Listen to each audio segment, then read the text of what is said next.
Alright, how do we solve rational equations by cross multiplication? So while you're watching this video, please pause it so that way you have enough time to copy everything down. The steps are first to factor if possible. So let's look at this first example. Is there anything that we can factor? No. Next step is cross multiply. So I cross multiply 3 times 4x plus 5 equals 9 times x plus 1.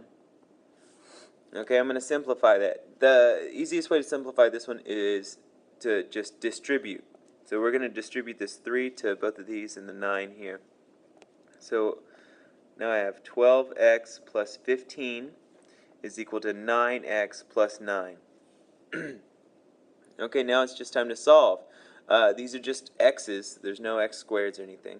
So I just need to get my x's on one side. I'm going to do that by subtracting 9x from both sides. Leaving me with 3x, and I'm going to subtract 15 from both sides. So 9 minus 15 is negative 6. Divide both sides by 3. I get x is equal to negative 2. Now, you have to go back and plug these into the denominators to make sure that you're not dividing by 0. Negative 2 plus 1 is negative 1, so that's okay. This would be negative 8 plus 5 is negative 3. So at no point are we dividing by 0 with this solution, so x equals negative 2 is just fine.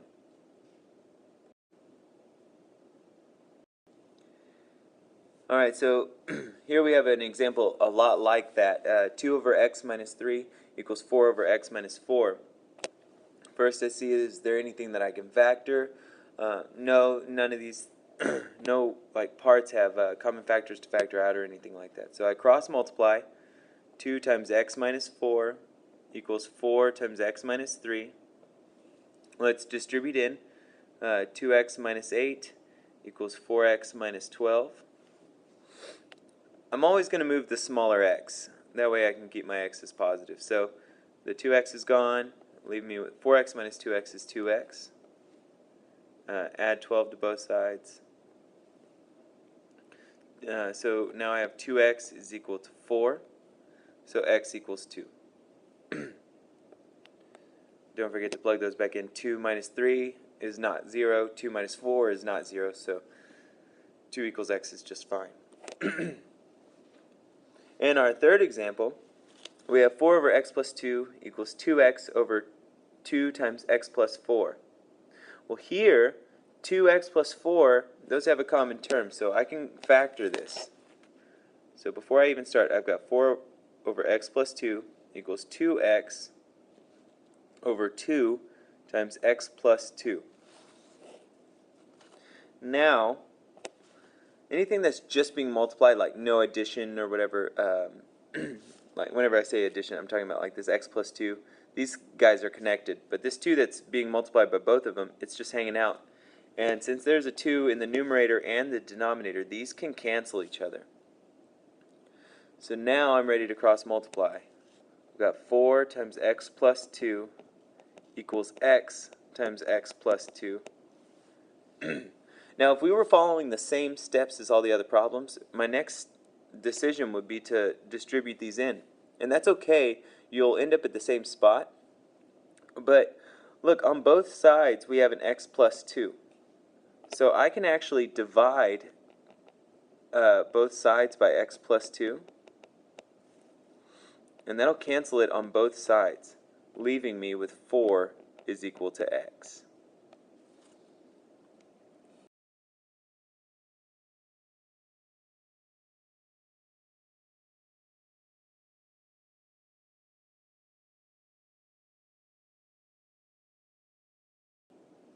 Alright, here in my next example we have 3 times x minus 2 divided by x squared minus 3x plus 2 equals 3 over x plus 1.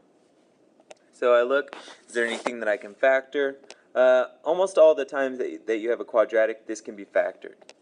So in the numerator I have 3 times x minus 2. Now in the denominator, how do I factor this?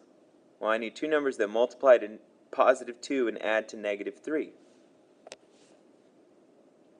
Okay, so that's x minus 2 times x minus 1. Okay, and this is equal to 3 over x plus 1. Now, before I get to cross multiplying, I see that I have an x minus 2 in the numerator and in the denominator on the same side, so I'm going to be able to cancel these two, leaving me with 3 over x minus 1 equals 3 over x plus 1. Okay, so cross multiply. 3 times x plus 1 equals 3 times x minus 1.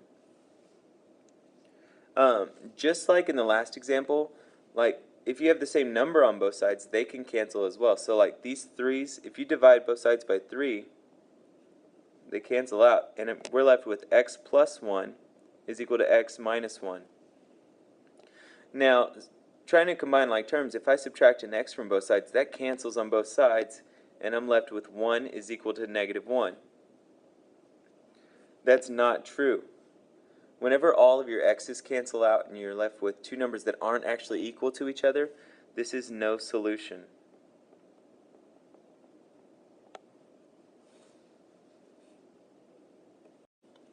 Again, please be sure that that you're pausing or rewinding and going back and watching these steps over and over. That way you can get a good understanding of what's happening. Alright, in my last example, before we do a word problem, we have 2x over x squared minus 2x equals 1 over x squared minus 4x plus 4. Now, the very first thing people try to cancel here is the 2x and this negative 2x. But because this is combined by the subtraction sign, these things cannot cancel. Okay? But we can factor that denominator. So we have 2x. These have an x in common, so I'm going to factor that out and be left with x minus 2 equals 1 over, what two numbers multiply to 4 and add to negative 4? Well, that'd be negative 2 and negative 2.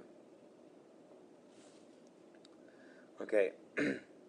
Now we can only deal with things on the same side as right now. So this x and this x are going to cancel, and nothing on the right will cancel. So now I have 2 over x minus 2 equals 1 over x minus 2 times x minus 2. Okay, I'm going to cross multiply. So I have 2 times x minus 2 times x minus 2 equals 1 times x minus 2. Now both sides have the term x minus 2. So dividing out on both sides by an x minus 2, one of these will cancel this one. So now I can distribute here. 2x minus 4 equals 1. Let's get the x by itself. 2x equals 5 from adding 4 to both sides. Divide both sides by 2, and x equals 5 over 2.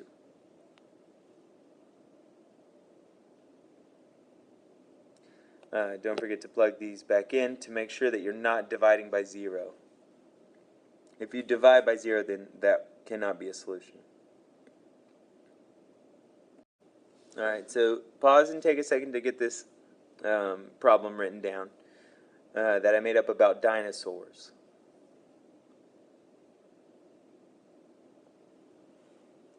Okay, hopefully you've written it down, and it says a T-Rex can travel 10 miles in the same amount of time that a Brontosaurus can travel 7 miles.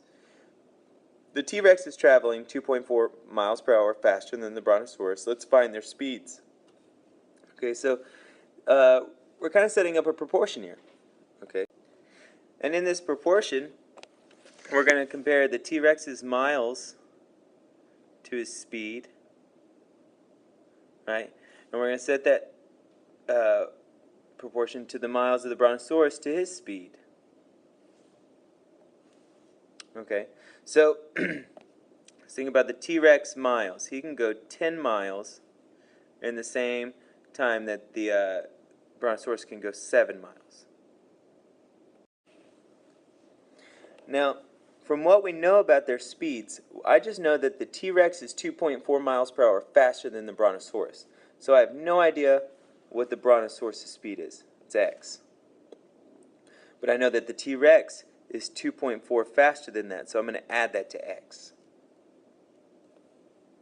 Alright, so now I've got two proportions. It's time to cross multiply and divide. Okay, so let's just bring this over here. We have 7 times 2.4 plus x. Make that a little nicer. Equals 10 times x. So let's distribute that 7. 7 times 2.4 is 16.8 plus 7x equals 10x. Okay, so all I did was distribute that 7. I'm going to subtract 7x from both sides to get 16.8 is equal to 3x. Divide both sides by 3. So x is 5.6. So what does 5.6 represent, right? X was the Brontosaurus' speed. So the Brontosaurus is traveling at 5.6 miles per hour. And the T-Rex is traveling 2.4 faster than that, which is 8 miles per hour. Alright, and that's as far as we're going to go today. So the assignment is page 593, numbers 4 through 12, 33, and 34.